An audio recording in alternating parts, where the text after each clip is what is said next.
কেমন লাগছে 12 মাস পরে একটা উন্মুক্ত জায়গায় এসে প্রোগ্রাম করছি। 12 মাস আগে লুকায় লুকায় গান করতাম। এটাই, যেখানে স্বাধীনতা থাকবে সেখানে তো ভালো লাগবে। আজকে আমাদের শহীদ ভাইদের যারা রক্তের বিনিময়ে আজকে জুলাই আগস্ট, তাদের প্রতি শ্রদ্ধা, আর যারা আহত আছে তাদের প্রতি সমবেদনা। নতুন বাংলাদেশ কেমন দেখব?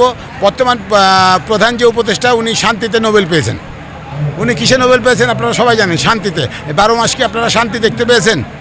শান্তি পেয়েছেন কোথাও? কোথাও শান্তি পাননি। অতএব যে ব্যক্তি শান্তিতে নোবেল পেয়েছে সে ব্যক্তি শান্তি কি দিতে পেরেছে? দিতে পারেনি। অতএব আমরা আহতরা এখনও কাতরাচ্ছে মেডিকেলে, কারো হাত নাই, পা নাই, চোখ নাই, তাদের ঠিকমতো সুস্থতা হচ্ছে না।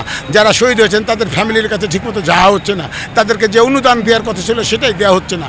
শ্রদ্ধা করছি তাদের প্রতি সব কিছু, কিন্তু এগুলো মিলিয়ে মিশিয়ে আমি ভালো নাই। আমি মিথুনবাবু কণ্ঠযোদ্ধা ভালো নাই, কারণ আমি এক হাতে মৃত্যু আর হাতে মুক্তি নিয়ে চলেছিলাম। আমরা কাজ করেছি, আমরা এখনও কাজ করব, কিছু পাওয়ার আশাই না, দেশকে দেওয়ার আশাই। আমরা মোট 39টা গান করেছিলাম, তার মধ্যে বেশি সারা পড়েছিল দেশটা তোমার বাপের ডাকে। Thank you very much, I love you.